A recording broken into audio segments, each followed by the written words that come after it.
Herbalist Columbia Hillen has created a wonderful new herb garden in Wild Gweedore where she uses the garden to host various workshops and produce herbal infused products. In a townland of neatly clipped lawns and wooden ranch fencing, Columbia bright yellow cottage lights up the roadside, and her garden is a treasure trove of healing, perfume, aroma, taste, and more. Our very own gardener, Gareth does the shares to go and see Columbia.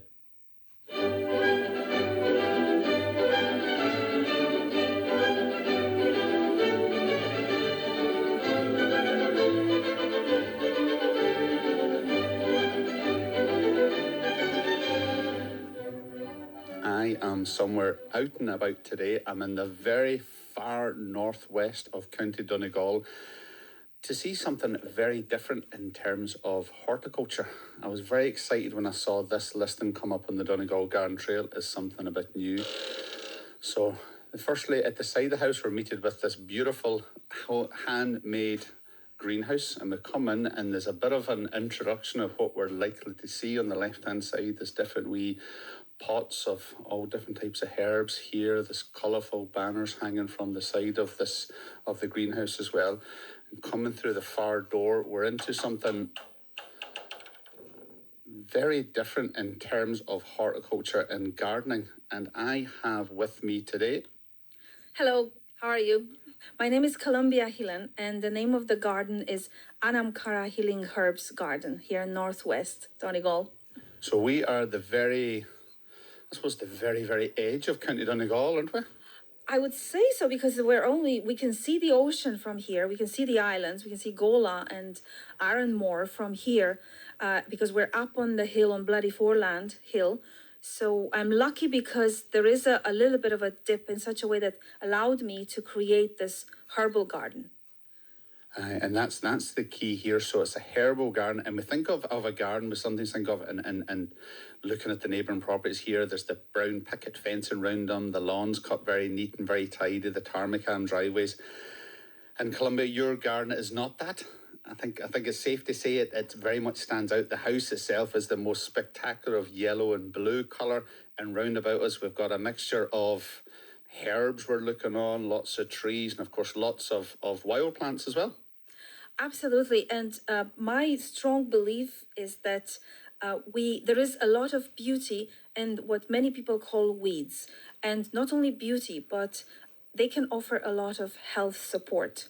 I've been studying for 5 years herbal medicine, and at the plant medicine school in Wexford, and I also am a mentor there. And in my workshops, I am trying to help people remember the way our ancestors used many of this, what we call weeds. We're talking about things like chickweed and cleavers and dandelions and daisies. And they do grow easily. They don't require a lot of work. And we can use them in our food. We can use them medicinally. And I suppose everyone's clicking on the accent, and that's not a Donegal accent you're bearing there anyway. Not at all. I grew up in Transylvania and Romania, and with a grandmother that had the knowledge of herbs from her ancestors. She didn't go to school, but she knew a few herbs, and that's what she used in order to cure us pretty much for any stomach ache or headache or anything. She would have a little bit of wormwood or St. John's wort or yarrow, and everything seemed to be fine. So I sort of maybe I'm lucky because I grew up with that. And also in Romania, we use still quite a lot of herbs in our food. And culturally, I was used with that. But coming to Ireland, I put more structure to that by studying at the herbal medicine school, which allowed me to deepen my knowledge and also my passion, to be honest. And then if you kind of think about the different weather patterns, how does it correspond to the kind of, I'm going to call it the wild, wet northwest to Transylvania? Can you draw any similarities around the weather? Absolutely. We have a saying in Transylvania that summer comes on a Friday, but no one knew which Friday. So that's very similar to Donegal. And maybe 3 different summers over into one weekend. Exactly. Yes, but what is different, which I like here, we don't have heavy winters. So even in terms of plants, there is a more variety that you can do because you don't have to be afraid really about sort of thing freezing, So I think that's good. So I suppose I came through the garden by coming through this the greenhouse here, and you've got a range of different plants in pots, and they're just different herbs. Absolutely, there are herbs there that require a little bit more care, and they don't really like being blown around. So we have tulsi, and we have some Greek basil, and we have some Cuban oregano, and I'm trying also tomatoes. Because also the scent of tomato plant is lovely to have around beside the fruit. And we've come through here, and then we're looking then at this sort of terrace garden coming down here as well, and there's an area here sort of secluded, fenced off with a little bit of windbreak down there as well. And can we go for a wee dander? Absolutely. There you go. You lead the way and I'll follow you. And we're kind of walking down, so a wee grassy path leading down, different wee fruit trees left and right hand side. The grass is probably up on knee high with these lovely little wee paths cut through it. Little wee bits of teasel there, little bits of catmint, some guelder rose around this. Now, I'm going to say here, Columba, it's about, I'm going to say this is about the size of a normal back garden, say, in a town. So you fenced off this area, which is obviously shelter from the wind that whirls across the garden as well, and different raised beds.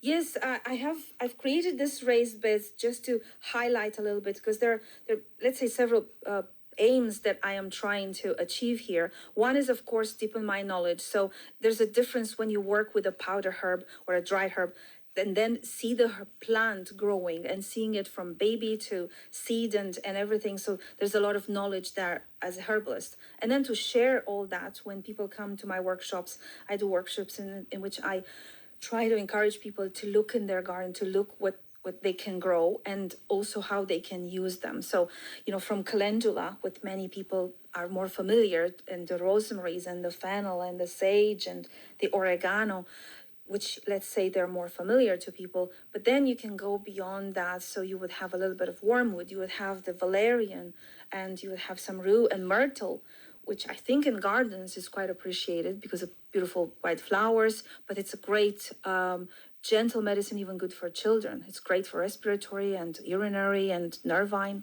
Yeah, and for folks that would be maybe familiar with like the Ulster American Folk Park, it's a similar sort of layout in the beds as what we'd see the little wee physics garden there, or the medicinal garden that's laid out there, and also then with up at the Ulster Museum up by Belfast as well. And when we come down through, so nice big chunky paths as well, a kind of plant that's catching my eye, and perhaps we sometimes don't think of it as within a herb garden, is foxglove. Yes, and our ancestors were very knowledgeable in using it. And I know many people are worried, oh, this is poison. But it's a very interesting how we define poison, because nowadays there is a chemical constituent that is still extracted from foxglove and used in heart medicine. So I'm not advising anyone to use foxglove, but I'm saying that it's important for us to be a little bit more curious and understand that when sometimes long time ago we had the knowledge, now maybe we lost it, and we shouldn't disregard the plant for that reason. Yeah, it's a bit like, I mind being in Blarney Castle and Gardens in there, they're called the Poison Garden, and they've got these, it's very cosmetic with a big cage and stuff, and they've got foxglove in a cage, and they've yew tree in a cage stuff, and I suppose it starts that conversation around poisonous plants. A beautiful little wee colourful plant that some people will know is a bit of a pest is, I'm going to call it the Hotinia. Yes, the chameleon. The chameleon. And that's the one that you rub the foliage on it, and it's almost this coriander like sort of smell comes on as well. And like, what's the kind of use for that? Well, it's a good digestive, and also in Oriental medicine, the root is used because it's got a fish flavor. So, and it's a good digestive herb. Oh, so it's the root of that one. And when we come round here then, we've got the lady's mantle, and then we've got some of the valerium at the back here as well.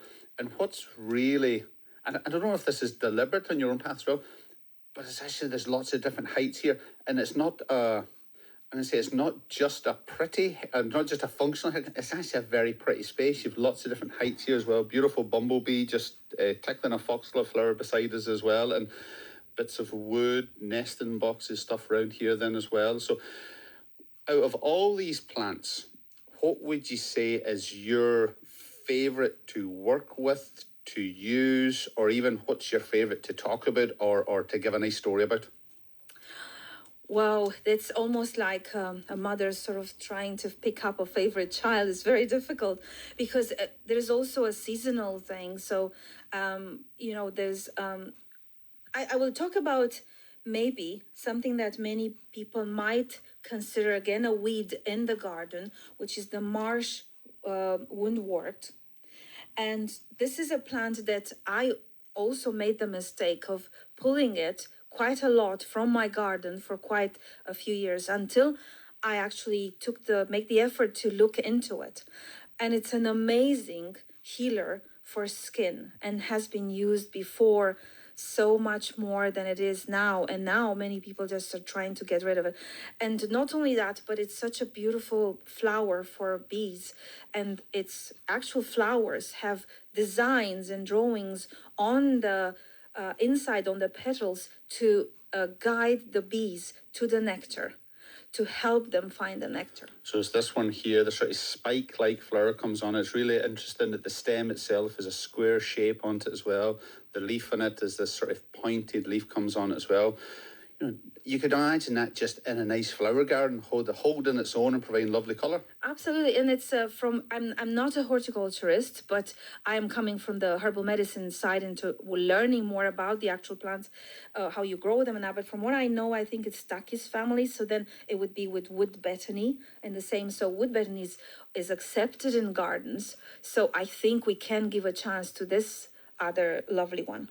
And we've got some lemon balm here then as well. And what's this beautiful silver plant over this far side? What's that one there? That's an Artemisia ludoviciana. So it's a beautiful, gentle herb for digestion. And it's also very good. It's a little bit of a bitter, which is very good to support the liver and gallbladder. It looks beautiful because even when the flowers are like sort of a creamy white when they bloom. And it's also used to make smudges. And also I use it to make some infused oils for what's a smudges? Smudge, it's a way to actually clean the air. So you dry the herb and then you burn it. And the oils are released in the air, and that sort of cleans. It's good for respiratory. So it's very much used in kind of, let's say, spiritual practices, but it has a practical application. So that's silver leaf, and then the other Artemisia, the other side as well. Yeah. So the wormwood and stuff, the other side of it as well. And then this yellow flowering plant, what's this one here? This is rue, R-U-E. So it looks beautiful. It's sort of grows as a shrub, and it used to be used in monasteries before because it calms down a man's desire for sexual activity. But it's not only that. That's sort of a little bit. Calms down or increases? It calms it down. That's why it was used in monasteries. But it's a lovely plant because it's a very good used in oils, infused in oils, extracted with medicine extracted in oil. You can use it for skin. It's very good for nervine pain, for example. And also it used to be used to flavor drinks, like flavor wine or beer, because it has a very powerful scent. I think it's also a little bit can be used as a deterrent for insects. Oh. So we can have a smell of it. That's interesting there. So we're kind of coming around and we'll go past all these lovely plants over to a rue. We'll give this rue a wee bit of a smell. Oh yeah, it has I don't know how you describe that smell. That's nice. That I can imagine somebody sitting with this in their back garden. So exactly. It's almost plasticky looking, the plant itself. The foliage on it has these lovely, for anybody that's into macro photography, it has the lovely white droplets around the leaf edge in it as well. It's very tactile looking. You want to get around a bit of, and that smell. And the flowers, it's almost like a little spaceship. Jeez, that's lovely, that.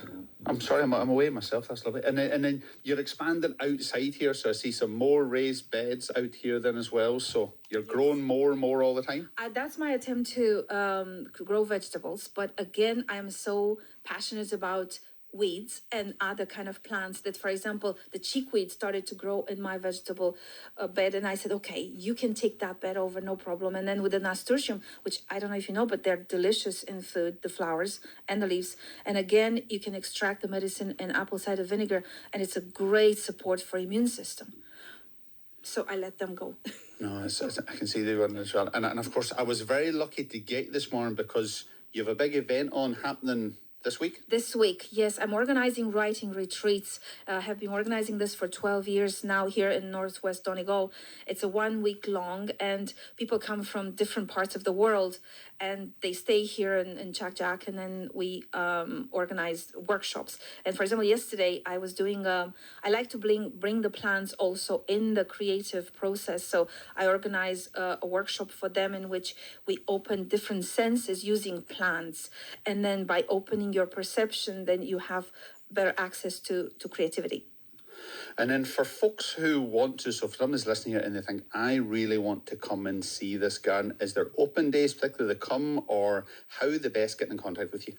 I think the best way is to contact me directly, because then we can literally tailor a time when it's suitable for the person. So I have it like that on my site. I also sometimes I publicize if I have open days. So there will be one, I think, on 12th of July this year, so this month. And but then best way would be by appointment. Just contact me, and I'll be very, very happy to give you a tour and show you. And I was very lucky. I was greeted this morning with some lovely little wee biscuit stuff. And for your 12th of July open day, will there be those little wee handmade mandolins? Tell me about the mandolins. What was in them again? So I made this classic recipe of madeleines, which is this French kind of dessert. But I added some petals of calendula and also some powder of lemon verbena. This garden which folks all want to come and see. As I said, it's on the very northwest of County Donegal. There's not much shelter at all here, and Columbia here has created this wonderful herbal space here, and it's the new addition on the Donegal Garden Trail. So folks, check it out, Donegal Garden Trail on all the social media platforms, and look up Columbia's Garden on all the social media platforms as well. She's fantastic at the rest space and stuff as well. Hopefully you don't mind all this buzzing of all these bees in the background as well, but what a space.